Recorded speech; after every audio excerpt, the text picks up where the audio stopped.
नमस्कार मित्रों इस वीडियो में आप लोग अहीर, गोप, ग्वाला और यादवों के बारे में जानेंगे कि वास्तव में ये लोग कौन हैं, तथा यह भी जानेंगे कि क्या ये लोग एक जाति और एक ही वर्ग समूह के हैं कि अलग अलग हैं।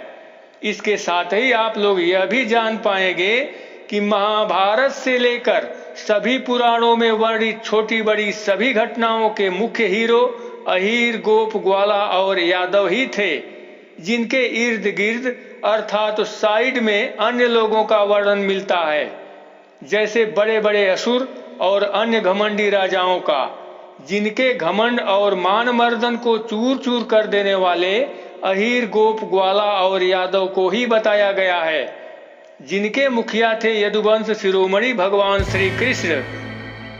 और इस वीडियो को अंत तक देखने के बाद जो लोग गोप, ग्वाला और अहीर को यादवों से अलग बताते हैं, उनका सारा भ्रम दूर हो जाएगा। तो चलिए प्रारंभ करते हैं। एक समय की बात है जब विदर्भ देश के राजा रुक्मी ने जुआ खेलते समय बलराम जी से कुछ इस प्रकार कहा, बलराम जी, आखिर आप लोग बन बन भटकने वाले ग्वाले ही तो ठहरे, आप पासा खेलना क्या जाने। पासों और बाणों से तो केवल राजा लोग ही खेला करते हैं, आप जैसे नहीं।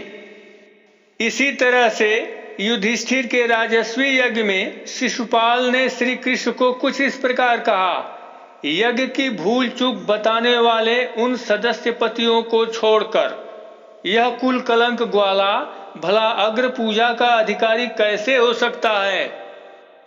इसी तरह से गोप शब्द के बारे में देखा जाए तो इसका भी वर्णन उसी प्रकार से मिलता है, जैसे कंस ने अपने पहलवानों से कहा, यहाँ दोनों गोप बालक अर्थात कृष्ण और बलराम आ गए हैं, वे मेरा प्राण हरण करने वाले हैं, अतः तुम दोनों मल्ल युद्ध से उसे मेरे सामने मार डालो। इसी तरह से श्री कृष्ण के बारे में राजा पौंड्रक ने अपने अधीन राजाओं से कहा, मुझे ही वासुदेव कहो, उस यदुश्रेष्ठ गोप को नहीं, उस गोप बालक को मारकर एकमात्र मैं ही वसुदेव रहूंगा। महामनस्वी नरकासुर मेरा मित्र था, उसको इस गोप ने बलपूर्वक मार डाला है। अब यहाँ पर यदि ध्यान दिया जाए तो भगवान श्री कृष्ण को यादवों में श्रेष्ठ गोप कहा गया है, जिसमें यादव और गोप को एक ही रूप में दर्शाया गया है। इसी तरह से देखा जाए तो गोप, ग्वाला और यादव का एक ही वर्ग समूह के रूप में हरिवंश पुराण में उस समय वर्णन मिलता है जब राजा पौंड्रक नारद जी से भगवान श्री कृष्ण के बारे में कहता है, आजकल जो वह गोप वासुदेव नाम से विख्यात हो रहा है, उसमें इतना बल और पराक्रम नहीं है जिससे वह मेरा नाम धारण कर सके। वह ग्वाला अज्ञानवश व्यर्थ ही मेरा नाम धारण करता है। विप्रवर, आप निश्चित रूप से यह जान लीजिए कि मैं उस बलवान यादवों को जीतकर अकेला ही इस जगत में वसुदेव रहूंगा।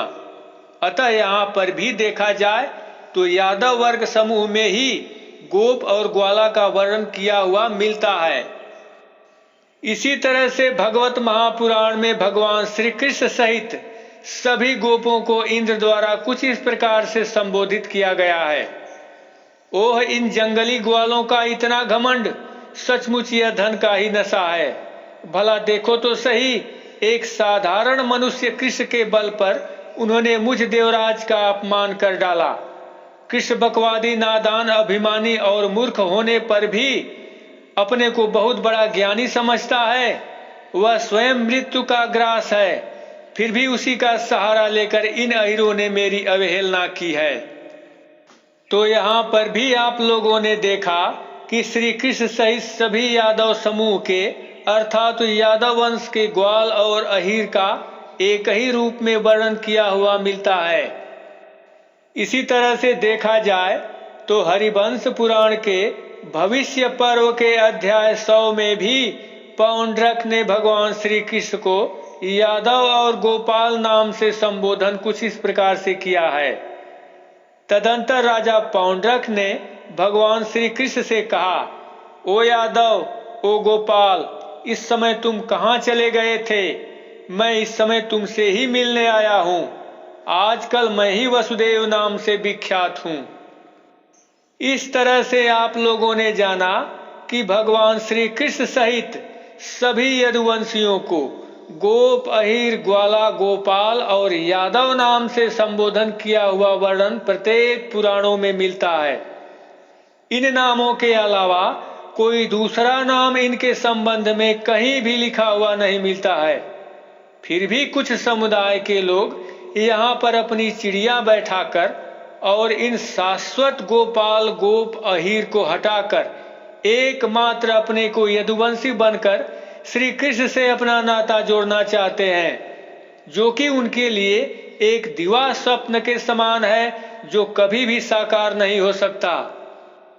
इसी संबंध में यादव योगेश कुमार रोही जी कहते हैं कि गोप निर्भीक होने से ही अभीर कहलाते थे, जिसमें से गोप गोपालक होने से व्यवसायिक विशेषण है और यादव वंशगत विशेषण है, और अभीर यादव का ही स्वभावगत विशेषण है, क्योंकि ये कभी किसी से डरते नहीं। इसी वजह से इन्हें अभीर अर्थात अहीर कहा गया। फिर भी यदि किसी को इस विषय पर किसी प्रकार की शंका हो तो वह यादव योगेश रोही जी से इस नंबर पर संपर्क कर अपनी शंका का समाधान कर सकता है।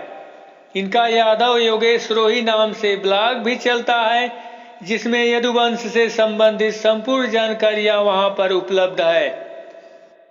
तो मित्रों, अहीर, ग्वाला, गोप और यादवों की पौराणिक और प्रमाण सहित जानकारी कैसी लगी अवश्य बताइएगा। फिर मिलेंगे एक नए वीडियो के साथ। तब तक के लिए नमस्कार।